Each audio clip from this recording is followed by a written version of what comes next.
आदाब। मैं विदर्भ नंदन न्यूज से फराह खान। मैं अपने चैनल में स्वागत करती हूँ। परवेज सिद्दीकी साहब समाजवादी पार्टी से हमारे साथ खड़े हैं। इस माहौल को लेके कुरैशी समाज में जो भी आंदोलन चल रहा है उसमें परवेज सिद्दीकी साहब क्या कहना चाहेंगे, सरकार से उनकी क्या अपील है, क्या आकांक्षा है, हम विदर्भ नंदन न्यूज के माध्यम से ये जानना चाहेंगे और उनकी आवाज जनता तक और सरकार तक पहुंचाना चाहेंगे। तो मैं स्वागत करती हूँ परवेज सिद्दीकी साहब का। जी बहुत शुक्रिया। जो आज हम लोग खासतौर पे जो जमा हुए हैं, सवाल सिर्फ हमारे कुरैशी समाज का नहीं है, बल्कि सवाल है इस महाराष्ट्र के किसानों का भी मुद्दा इसके अंदर है। और कुरैशी समाज जो है आज जो लामबंद है पूरे महाराष्ट्र में, आज यूनाइटेड है पूरे महाराष्ट्र के अंदर, जो इतिहाद कायम हुआ है सिर्फ इसलिए है कि इस तरीके से इस समाज को एक जायज धंधा करने के बाद भी एक कुछ ऐसी गैर कानूनी संस्थाएं हैं, सरकार उसे कानूनी रूप देकर ऐसे लोगों का, पुलिस का काम, कुछ बजरंग दल और दूसरी जो तंजीमें हैं उनके जरिए हमारे कुरैशी समाज के लोगों को जायज काम भी करते हैं, उनको पकड़कर जिस तरीके से उनके साथ सलूक किया जाता है, ये सलूक का बर्दाश्त नहीं किया जाएगा। ये सरकार को हम मैसेज देना चाहते हैं। और हर किसी को एक मुसलमान एक आसान चारा समझकर कोई भी उनके साथ बदसलूकी का अगर काम करता है, ये जो है अब बर्दाश्त नहीं होगा। ये पैगाम आज हम सरकार को देना चाहते थे यहाँ पर। और हमारी डिमांड भी क्या है, बहुत जायज डिमांड है। हम सरकार से किसी भी गैर कानूनी काम के लिए लाइसेंस नहीं मांग रहे, बल्कि जो कानूनी काम है, जो आम जानवरों का लेन देन होता है और जो ये सदियों से चला आ रहा है इस देश के अंदर, अगर ये मुसलमान करता है तो उसे गैर कानूनी संदेश बताकर उनके साथ ज्यादती होती है। और अगर ये कोई हमारा हिंदू भाई करता है तो उसको कानूनी शक्ति दी जाती है। तो ये नाबराबरी नहीं होनी चाहिए, ये इनजस्टिस नहीं होना चाहिए। इसी बात को लेकर आज हम लोग यहाँ इकट्ठा हुए हैं और सरकार के लोगों ने अपनी जायज बात की डिमांड की। अगर सरकार किसी भी सूरत में हम चाहते हैं कि ये जांच जाए, और इसमें कोई शक नहीं कि सरकार को समझ में तो आ रहा है जो नुकसान सरकार का हो रहा है, और ये हड़ताल अगर इसी तरह जारी रही तो ये बहुत बड़े नुकसान की ओर सरकार जो है जाएगी और बहुत बड़ा नुकसान उठेगा। ये जो हड़ताल 2 महीने से शुरू है, तो इसमें कुरैशी समाज के कुछ ऐसे गरीब गुरबा भी लोग हैं जो ये धंधे से उनका पेट पलता था। तो ये सब बातों को लेते हुए आप कुरैशी समाज को क्या संदेश देना चाहोगे? देखिए, पहली बात तो ये है कि मुसलमान वो कौम है जो जीने से ज्यादा मरने को तरजीह है। जी बेशक। और हमारे सामने तो गाजा और इसराइल की मिसाल है कि जो सालों से लड़ाई लड़ रहे हैं, भूखे प्यासे लड़ रहे हैं। तो भूख जो है, ये मुसलमान बहुत आराम से भूख का सामना कर सकता है। हमको ये बताने की जरूरत नहीं है। हमारे नौजवान, हमारे बच्चे, हमारी बिरादरी तैयार है इस मसले में। और अगर कुछ महीने चलता है, कुछ साल भी चलता है, तो रास्ता इंशाअल्लाह रास्ता निकल जाएगा। हक के साथ पूरा समाज पूरे महाराष्ट्र में हम लोगों के साथ है। हम देख रहे हैं हमारे समाज को जो प्रॉब्लम हो रही है, कई सालों से परेशानियां शुरू है, जिसके लिए हम लोग परेशान होकर जो गैर कानूनी तरीके से जो लोग हमें परेशान कर रहे, चाहे बजरंग दल हो, चाहे गोरक्षक के नाम से जो अवैध वसूली कर रहे थे, उनके खिलाफ हम लोग 2 महीने से लड़ रहे हैं। और लड़ाई लड़ने के साथ साथ हमने मुख्यमंत्री और सभी जो डिप्टी सीएम, इन लोगों को भी निवेदन दिया हुआ है, लेकिन अभी तक आज तक इनके कानों में जू तक नहीं रेंग रही है। मेरे समझ में नहीं आ रहा है क्या किस इसमें है। हमने उन लोगों को डिपुटेशन देने के बावजूद भी, समय मांगने के बाद भी आज तक उन्होंने समय नहीं दिया।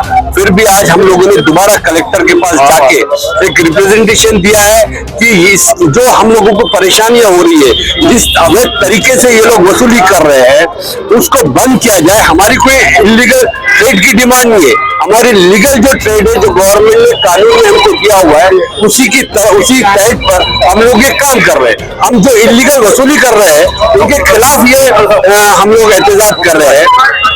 इन लोगों को ये भी समझ में नहीं आ रहा है कि पिछले 2 महीने में जो सरकार को एक्सपोर्ट, जो पूरे इंडिया में सबसे ज्यादा बीफ एक्सपोर्ट हुआ करता है, वो महाराष्ट्र से होता है। और उसमें उनको इतना बड़ा नुकसान होने के बावजूद भी आज तक इन लोगों के आंखें खुली नहीं है सरकार के आगे। इसीलिए आज हमने ये धरना प्रदर्शन किया हुआ है संविधान चौक पे। संविधान के तहत हम ये लड़ाई लड़ रहे हैं। इसलिए आज हम 2 बजे तक हमें समय दिया गया था। हम अपनी लड़ाई इसी एहतजाज के जरिए हम सरकार को बताना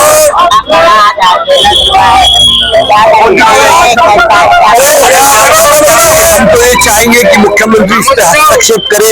हम चाहते हैं, हमने मुख्यमंत्री से बात भी की थी कि हमें समय दीजिए। उन्होंने कहा था कि इस हफ्ते में समय देंगे, लेकिन अभी तक समय मिला नहीं है। हम कोशिश करेंगे कि हमारी जो डिमांड है, जो लीगल डिमांड है, उसको पूरी करने के लिए हम मुख्यमंत्री से समय चाह रहे हैं ताकि वो हमारी बातें सुने और हमारे जो प्रॉब्लम है वो समझे। हम कोई इलीगल डिमांड नहीं कर रहे, लीगल डिमांड कर रहे हैं। इसीलिए आज हमने धरना प्रदर्शन किया ताकि मुख्यमंत्री तक ये बात जाए कि हमको उनसे मिलना है और हमारी जो लीगल डिमांड है वो पूरी करवा। लेकिन ये अगर नहीं होता है तो आपकी अगली स्टेप क्या होगी? इसके लिए हम लोग बैठकर हम लोग तय करेंगे आगे हमको क्या करना है, क्योंकि ये अकेले का काम नहीं है, पूरे समाज का काम है। समाज मिलकर तय करेगा। अध्यक्ष प्रदेश समाज अध्यक्ष महाराष्ट्र संघर्ष समिति। मैं सबसे पहले तो सभी यहाँ आए मेरे समाज के लोग और ओबीसी समाज के लोग, मेरे मेहमान एडवोकेट आसिफ जी, कुणाल जी, भुट्टो जी और परेश और भी जो भी मेहमान यहाँ मौजूद थे और इरशाद भाई, ये सब तमाम लोगों का मैं शुक्रगुजार हूँ कि उन्होंने आए। और मेरे लोगों का मैं सबसे ज्यादा शुक्रगुजार हूँ कि उन्होंने इतने बड़े आंदोलन को एक शांतिपूर्वक आंदोलन के शांतिपूर्वक आंदोलन करके एक मिसाल कायम किया है कि हम शांतिपूर्वक आंदोलन, हमारे पे इल्जाम लगाया जाता है कि हम आंदोलन में कोई गड़बड़ी करते हैं, लेकिन आज हमने ये प्रूफ कर दिया कि मुसलमान और वो भी कुरैशी समाज शांतिपूर्वक अपनी बात सरकार तक पहुंचा सकता है। और उसके बाद में सारे मीडिया हाउस का तहे दिल से शुक्रगुजार हूँ कि उन्होंने आकर हमारी बातों को कैप्चर किया और उनके माध्यम से हमारी बात सरकार तक जाएंगी। और मैं पुलिस महकमे का भी बहुत तहे दिल से शुक्रगुजार हूँ कि उन्होंने हमें परमिशन दी, यहाँ पे प्रोटेक्शन दिया और यहाँ पे हमारा साथ दिया और हमने भी उनकी बातों का बड़ा अमल किया। कोई भी ऐसी अप्रिय घटना हमने होने नहीं दिया, कोई भी गैर संवैधानिक नारे हमने नहीं लगने दिए, कोई भी गैर कानूनी नारे हमने यहाँ लगने नहीं दिए। तो मैं इसी के साथ इस सभा को बर्खास्त करता हूँ और एक बार फिर से ये नारा लगाता हूँ, इनकलाब जिंदाबाद, इनकलाब जिंदाबाद। बहुत बढ़िया। सबसे पहले तो यहाँ पर मौजूद जितने भी लोग यहाँ पर प्रोटेस्ट करने आए और अपनी बात को बहुत शांति के साथ पीसफुली सरकार के सामने रखे, उन सब का मैं तहे दिल से अभिनंदन करता हूँ।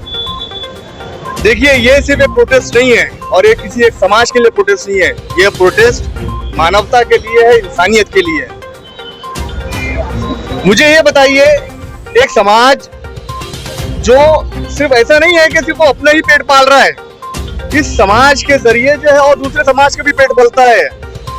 अगर जो है जो कुरैशी बिरादरी है, कुरैशी समाज है, वो अगर जानवरों को काटता है और लोगों को जो है बीफ प्रोवाइड कर रहा है, तो उसके साथ साथ जो दूसरे समाज है, चमड़ा वगैरह जो निकलता है जानवरों का, जिससे चप्पल जूते बनते हैं और दूसरी बहुत सारी चीजें बनती है, तो जो उनका भी भला होता है, उस समाज का भी साथ साथ नुकसान हो रहा है। और सोचने वाली बात यह है कि ये पाबंदी सिर्फ मुसलमानों पे क्यों? अगर आपको अगर जो है गौवंश से इतना प्यार है तो आपको एक्सपोर्ट बंद करना चाहिए, आपको बूचड़ खाने जो है बंद करना चाहिए। आपने अपनी पूरी जिंदगी में कभी ये नहीं सुने होंगे कि किसी बूचड़ खाने के ऊपर कोई रेड पड़ी हो और बूचड़ खाने के ऊपर उसको बंद किया हो। ये सरकार सिर्फ दिखाना चाहती है, सरकार सिर्फ मुसलमानों को किस तरह से परेशान किया जाए यही करना चाहती है। और मैं इस सरकार को बोलना चाहता हूँ, ये जो जुल्म कर रहे हैं, ये जुल्म अगर सोच रहे हैं कि आप कर लोगे और बच जाओगे, तो ऐसा नहीं है। वो सरकार अल्लाह रब्बुल इज्जत की लाठी में जोर है ना, वो आवाज नहीं है, वो कब चलेंगी आपको पता नहीं चलेगा। और मैं ये शेर किसी शायर का कहना चाहता हूँ कि मत करो जुल्म के महल तामीर, मत करो जुल्म के महल तामीर, जलजले बेसबब नहीं आते।